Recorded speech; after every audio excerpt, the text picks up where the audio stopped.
Assalamualaikum teman-teman, selamat pagi, selamat subuh ya. Ini masih subuh teman-teman. Hari ini saya mau masak ikan pange, pange ikan ya, pange ikan nila ya. Sebelumnya saya udah pernah upload masak pange ya, tapi ikannya ikan mas ya. Sebenarnya bumbunya sama aja ya teman-teman ya, cuma ada teman saya yang ingin di-share kembali ya cara buat pangenya. Oke, hari ini saya masak pange akan saya share kembali itu ya. Ini saya menggunakan tambahannya ada nangka ya. Ini nangka muda yang udah saya rebus ya, pakai garam sedikit ya sampai benar-benar empuk ya. Tuh, sudah saya rebus. Sebenarnya pange ini nangkanya nggak usah rebus ya teman-teman ya, karena tapi saya pernah punya pengalaman nangkanya nggak saya rebus, rasa gulainya jadi pahit teman-teman tuh ya. Waktu itu bukan bikin pange sih, bikin gulai nangka gitu ya, tapi kok jadi rasa gulai saya jadi pahit gitu. Nah, ada pendapat dari teman katanya nangkanya harus direbus dulu gitu ya. Jadi nangkanya saya coba rebus dulu ya. Tuh, ada nangka muda udah saya rebus. Ukurannya seperti ini. Ciri khas pange itu potongannya tebal-tebal ya. Bukan tebal-tebal, maksudnya panjang-panjang ya teman-teman ya. Ini saya menggunakan ada 6 potong ikan nila ya. Oke, ini uh, satu ikat kacang panjang dan saya juga potongnya panjang-panjang ya. Terus dua buah santan ya, saya selalu menggunakan santan instan ya di rumah saya ini. Terus yang ukuran kecil tapi saya gunakan dua bungkus ya, dua buah ya, dua bungkus ya namanya ya. Oke, ini bumbu tadi saya lupa untuk ininya ya, uh, masih bulatnya sebelum saya blender. Saya lupa untuk videoin ya, karena saya sudah merasa udah di upload, jadi saya nggak videoin. Ini ada bumbunya, kunyit ya, kunyit tuh kelihatan saya menggunakan kunyit bubuk. Ada lengkuas tuh ya, lengkuasnya udah saya geprok ya, kira-kira 2 sentian. Dan ini ada batang serai, ini satu batang udah saya geprok juga. Ada asam kandis tuh yang kelihatan hitam-hitam ya, asam kandis ada 3 buah saya gunakan teman-teman. Dan ada bawang putih, tadi saya gunakan 4 siung aja bawang putihnya. Bawang merah lumayan banyak, sekitar 15 butir ya, 15 atau 16 butir ya, ukuran kecil, sedang dan kecil ya. Terus saya menggunakan cabai rawit hanya beberapa buah aja, karena kebetulan stok cabai besar di rumah sudah nggak ada ya. Itu teman-teman, kalau untuk rasanya sebenarnya pange ini bagusnya rasanya pedes ya, cuma kalau di rumah saya kan nggak suka pedas teman-teman tuh ya. Kalau teman-teman yang suka pedas, bagusnya pange ini cabenya cabai rawit dan cabai merah besar itu tuh pedes ya. Intinya begitu teman-teman tuh ya. Kalau untuk rasa pedasnya disesuaikan aja dengan selera teman-teman semua ya. Tuh nih kita langsung ya masak pange ini teman-teman. Oke ya, kita langsung masak ini ya, pange ikan nilanya ya, tuh ikan nilanya ya. Kalau masak pange ini bagusnya di wajan kendi ya, tapi saya nggak punya teman-teman tuh ya. Jadi dia juga tidak ada ditumis-tumis gitu ya, jadi langsung di bumbunya langsung masuk aja ya.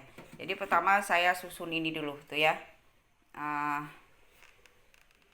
nangka muda tuh ya, nangka mudanya saya susun di bagian bawahnya dulu ya teman-teman ya, tuh ya. Oke, karena nanti ini setelah semuanya masuk, bumbu-bumbunya masuk ya, nggak akan kita bolak-balik lagi ya, di apinya dikecilkan gitu ya teman-teman ya, baru nanti ditutup gitu ya. Ini saya ikannya tuh ya, tuh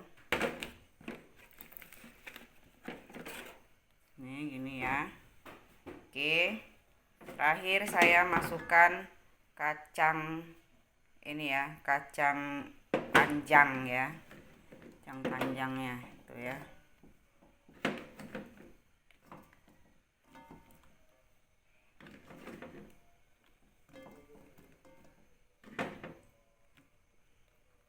Oke ya, dan saya tambahkan bumbu yang sudah saya haluskan tadi teman-teman. Tuh ya.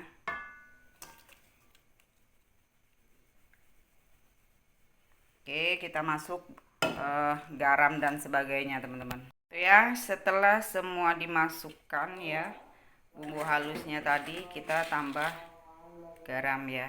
Garamnya segini aja cukup ya, 1 sendok makan itu teman-teman, tapi nggak penuh banget ya, takut keasinan.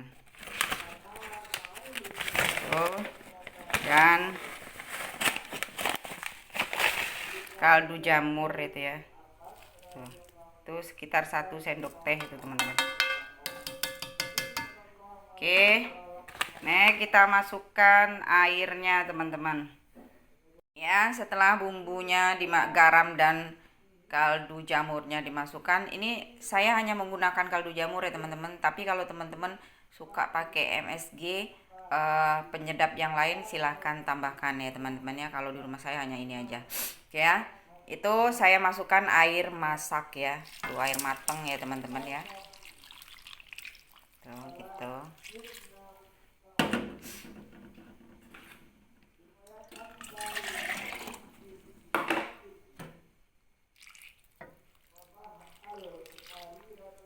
Cukup ya. Terus saya masukkan santan ya. Itu sebenarnya kalau teman-teman pakai santan yang benar-benar santan, maksudnya santan yang kita peras sendiri itu nggak perlu pakai air lagi, karena saya ini kan menggunakan santan instan ya. Jadi saya pakai air tadi ya. Tuh, saya menggunakan masukin santannya ya.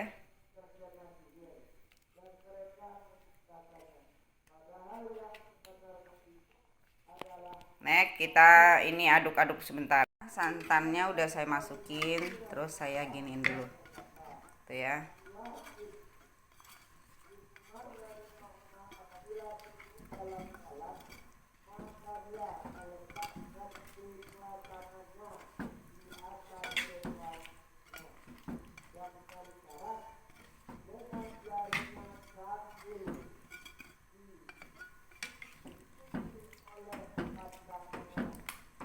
Ini karena tadi tuh ini ya, ikannya saya masukin di freezer ya, saya lupa ngeluarinnya ya malam tadi ya, jadi agak masih beku sedikit ya. Jadi ini airnya saya kurangi ya, nggak banyak-banyak ya teman-teman ya. Tuh udah ya, bumbunya udah rata, santannya udah saya ratakan juga. Oke, ini nyalakan apinya kecil aja teman-teman ya, kecil aja. Oke ya teman-teman ya, ini semuanya udah saya aduk ya, bumbunya udah rata dan santan instannya sudah saya masuk semua. Kita tutup ya teman-teman ya, tuh ya.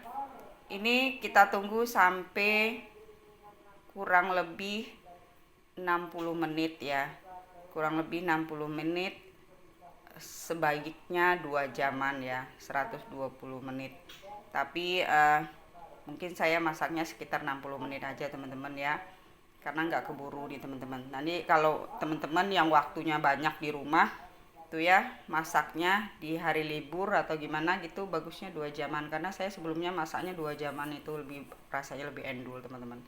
Tuh ya, kita tunggu sampai 60 menit kemudian.